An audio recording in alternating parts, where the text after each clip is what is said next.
बिस्मिल्लाह करते हैं। आज का हमारा लेक्चर है हाइपोक्सिया। हाइपोक्सिया को हम पहले डिफ़ाइन करते हैं। हाइपोक्सिया और हाइपोक्सीमिया का डिफरेंस हम पहले भी डिस्कस कर चुके हैं कि hypoxia is the lack of oxygen in tissues while hypoxaemia is the lack of oxygen in blood. ठीक है, जहाँ भी वर्ड आपका मियाँ आता है इट मींस ब्लड। ठीक है, यहाँ पे हम बेसिकली आज के लेक्चर में हाइपोक्सिया डिस्कस करेंगे। Hypoxia is the inadequate oxygen delivery to tissues. ठीक है, inadequate oxygen delivery to tissues का मतलब क्या है कि हमारा अगर partial pressure of oxygen decrease होता है इन आर्टेरियल ब्लड, या हमारे पास डिफरेंट ऐसे कंडीशंस भी है जिसमें पार्शियल प्रेशर ऑफ ऑक्सीजन तो ठीक होता है लेकिन due to pathological conditions oxygen supply to tissues decrease हो जाती है। ठीक है, तो hypoxia is basically the lack of oxygen in tissues और we can define it inadequate oxygen delivery to tissues.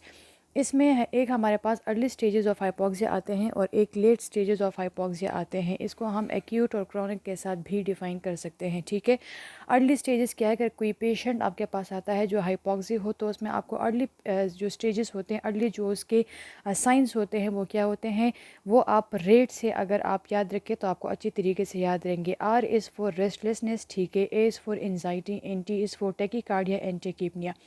What is tachycardia? Tachycardia में आपका जो हार्ट रेट होता है दैट इज़ इंक्रीज या greater than 100 beat per minutes. ठीक है, heart rate आपका 100 बीट पर मिनट से इंक्रीज़ होगा।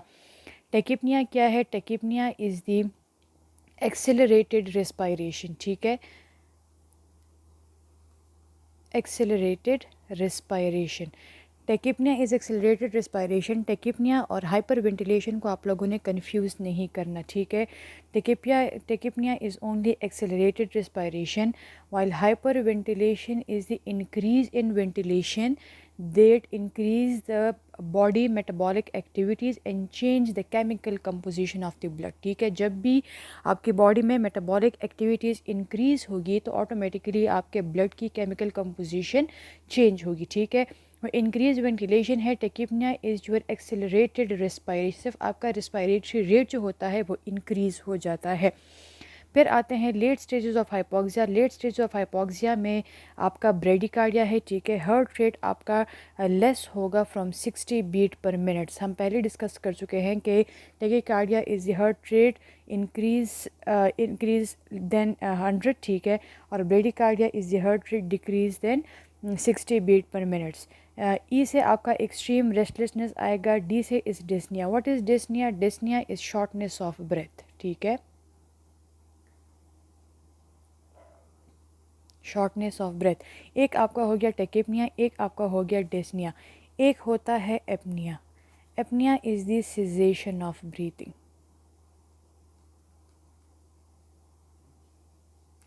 ठीक है, टेकिपनिया इज़ एक्सेलरेटेड रिस्पायरेशन जिसमें आपका रेस्पायरेटरी रेट इंक्रीज होता है।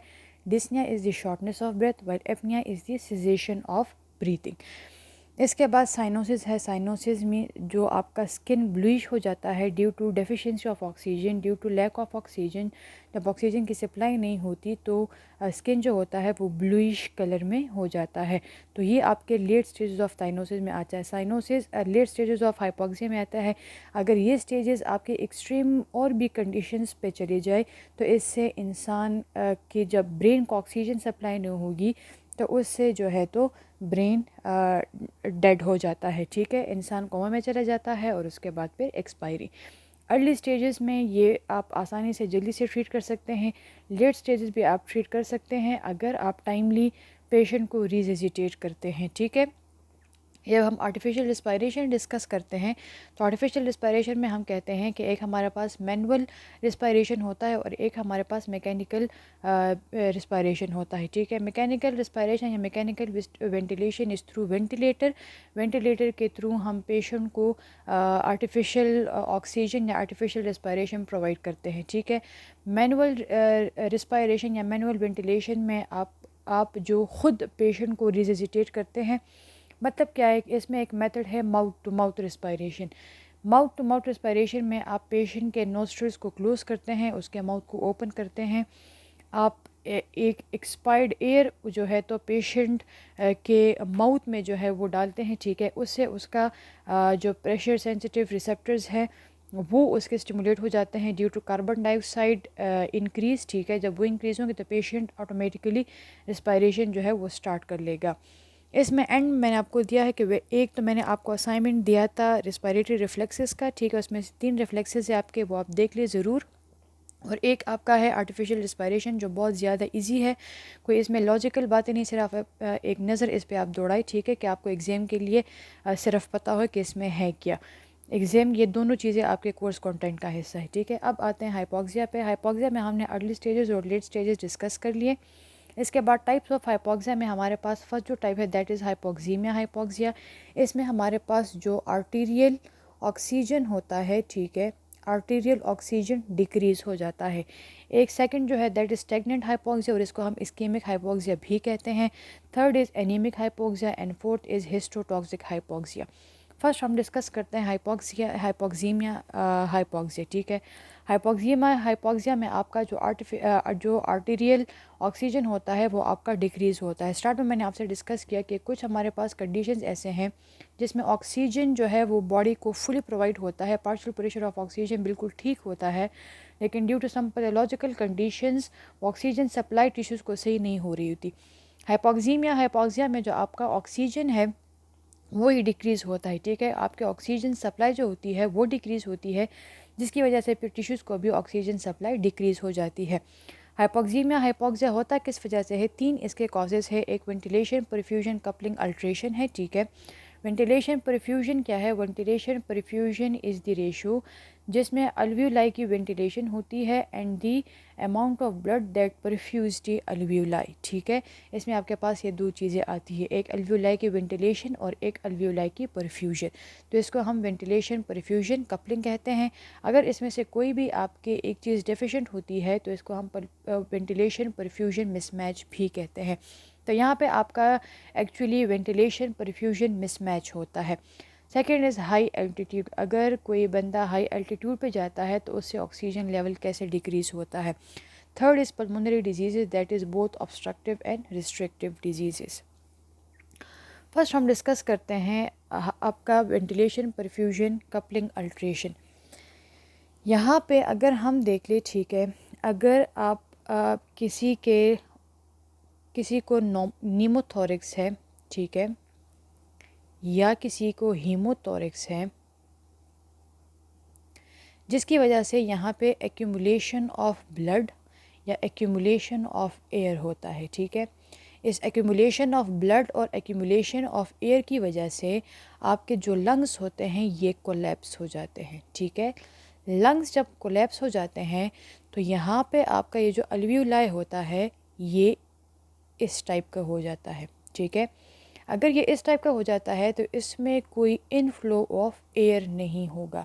अगर इसमें कोई इनफ्लो ऑफ एयर नहीं होगा तो इसके साथ जो सराउंडिंग कैपिलरीज होती है there will be no exchange of gases between the alveoli and the surrounding blood capillaries, ठीक है। अगर आपका इनफ्लो ऑफ एयर ही नहीं है due to collapse of the lungs, due to collapse of the alveoli, because of the pressure buildup in the alveoli, ठीक है। हम इंट्राप्लूरल भी कह सकते हैं। अगर आपका नीमोथोरैक्स है, हीमोथोरैक्स है, जिससे आपका इंट्राप्लूरल प्रेशर इंक्रीज़ हो जाता है, जिसकी वजह से आपके अल्वियोलाई कोलैप्स हो जाते हैं, इसमें कोई इनफ्लो ऑफ एयर नहीं होता, ठीक है। अगर कोई इनफ्लो ऑफ एयर नहीं है तो इन अल्वियोलाई में और इसके साथ जो सराउंडिंग कैपिलरीज होती है इसमें कोई एक्सचेंज ऑफ गैसेस नहीं होगी, ठीक है। अगर एक्सचेंज ऑफ गैसेस नहीं होगी तो इसको हम कहते हैं शंटिंग, ठीक है। और ये शंटिंग जो है this is ventilation perfusion mismatch.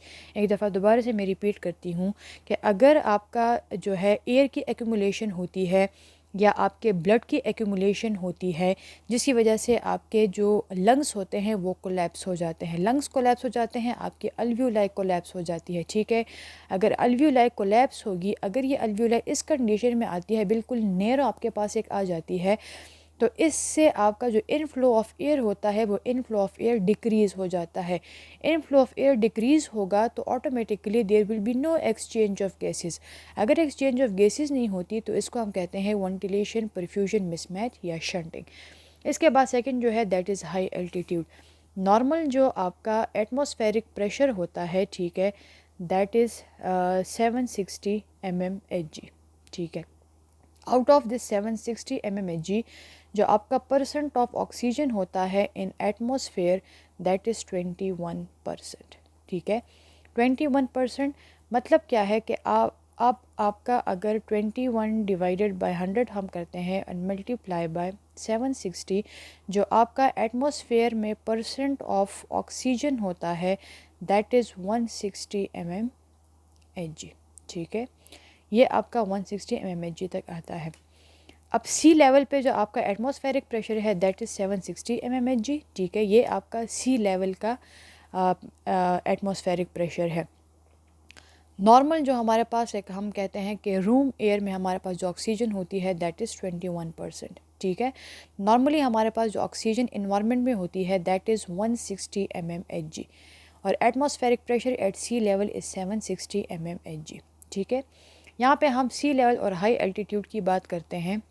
अगर आप किसी हाई एल्टीट्यूड पे जाते हैं, ठीक है, तो वहाँ पे क्या होता है कि आपका जो एटमॉस्फेरिक प्रेशर होता है ये डिक्रीज़ हो जाता है। लेट सपोज़ आपका एटमॉस्फेरिक प्रेशर 160 है, अगर ये एटमॉस्फेरिक प्रेशर आपका 120 पे डिक्रीज़ होता है, ठीक है, यहाँ पे जो आपका partial pressure of oxygen in lungs है दैट इज़ 104 mmHg। 104 mmHg ये आपका 20 पे, यहाँ पे आपका 16 का कर्व का डिफरेंस आता है, ठीक है। हमने कहा था if there is decrease partial pressure of oxygen there will be more dissociation of oxygen from the haemoglobin.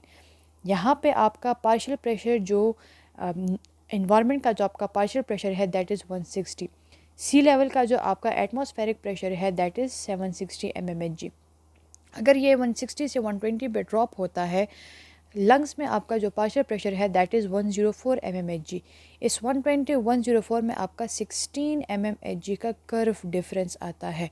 अगर ये प्रेशर आपका डिक्रीज़ होता है तो इनफ्लो ऑफ एयर आपका लंग्स में डिक्रीज़ होगा, ठीक है। इनफ्लो ऑफ एयर आपका लंग्स में डिक्रीज़ होता है, there will decrease partial pressure of oxygen. If there is decrease partial pressure of oxygen, ठीक है, there will be no bonding of oxygen with the haemoglobin. अगर ऑक्सीजन हीमोग्लोबिन के साथ bind नहीं होगा तो ये टिश्यूज़ की तरफ नहीं जाएगा, ठीक है। दोबारा से देख ले, प्रेशर अगर आपका डिक्रीज़ होता है तो यहाँ पे आपका लंग्स में जो एयर फ्लो होता है वो डिक्रीज़ होगा। लंग्स में एयर फ्लो डिक्रीज़ होगा, there will be decrease partial pressure of oxygen. If there is decrease partial pressure of oxygen there will be no bonding of oxygen with the haemoglobin. If there is no bonding of oxygen with the hemoglobin, there will be inadequate supply of oxygen to the tissues, ठीक है। ये हो गया आपका high altitude का। Third है आपका pulmonary disease, जिसमें बहुत आपके ऑब्स्ट्रक्टिव एंड डिस्ट्रक्टिव डिजीज़ आते हैं। यहाँ पे हम अगर क्रॉनिक ब्रोंकाइटिस की बात करें तो क्रॉनिक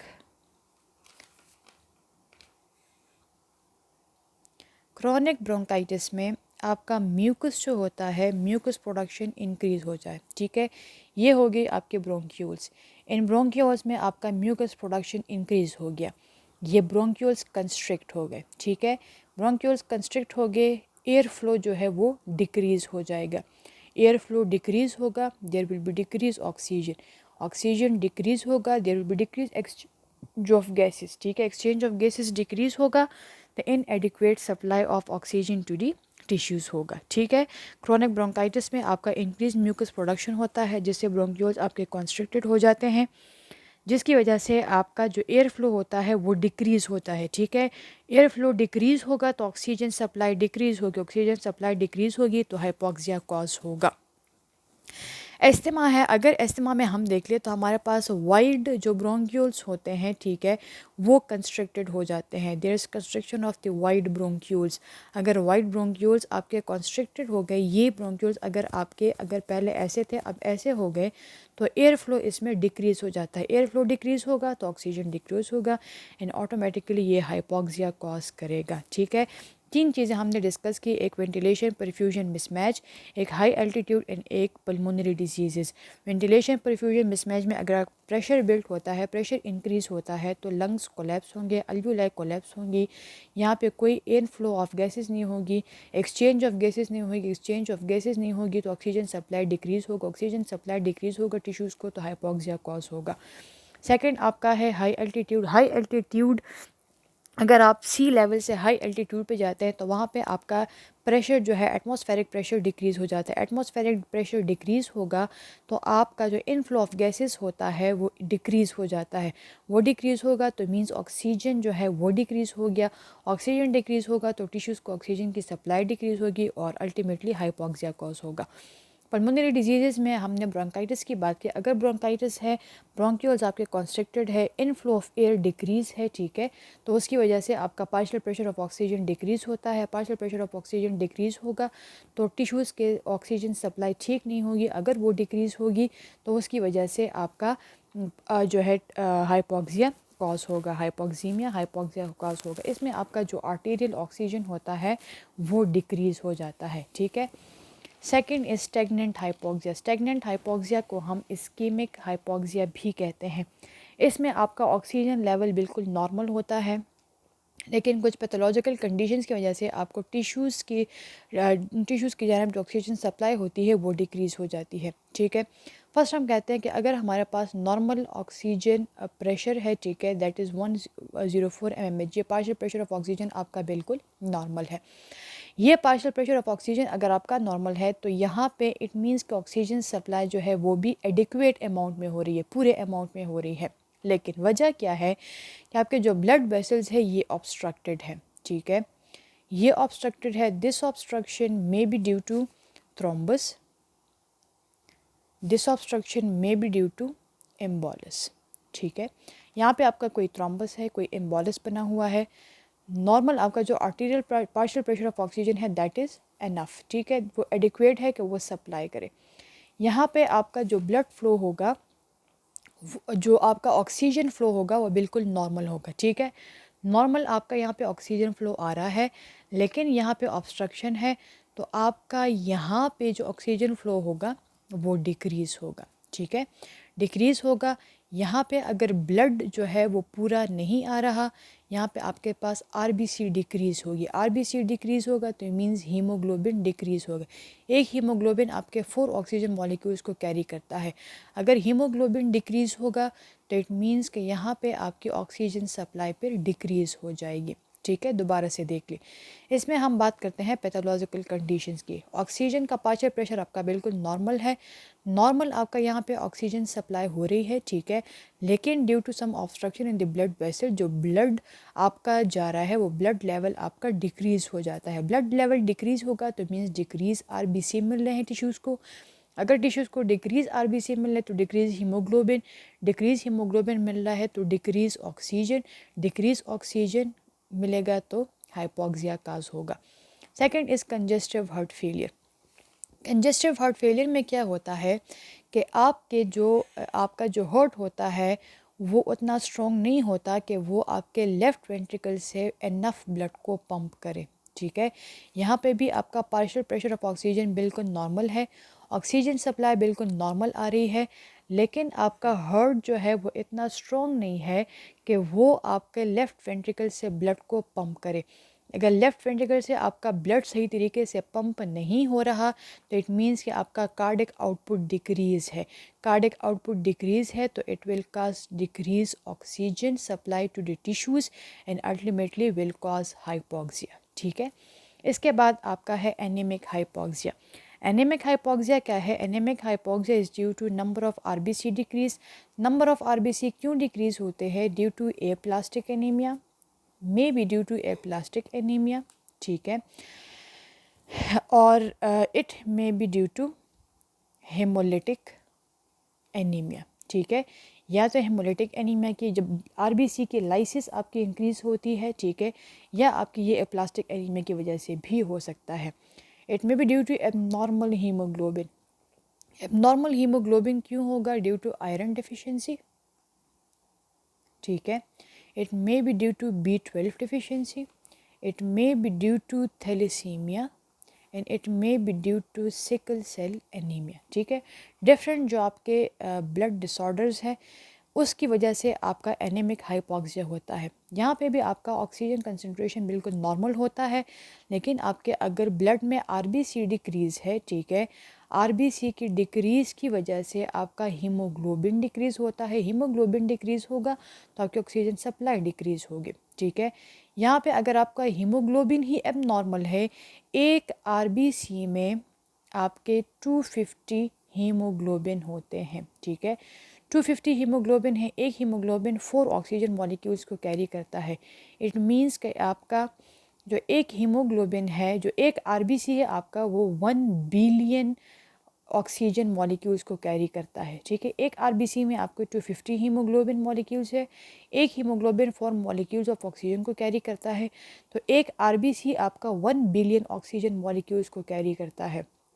अगर आपका आरबीसी डिक्रीज़ है तो ऑक्सीजन सप्लाई डिक्रीज़ होगा। अगर आपका हीमोग्लोबिन जो है वो एबनॉर्मल है, इट मीन्स कि वो ऑक्सीजन को कैरी नहीं करेगा। ऑक्सीजन को कैरी नहीं करेगा तो आपका ऑक्सीजन सप्लाई डिक्रीज़ होगा towards the tissues and ultimately will cause hypoxia.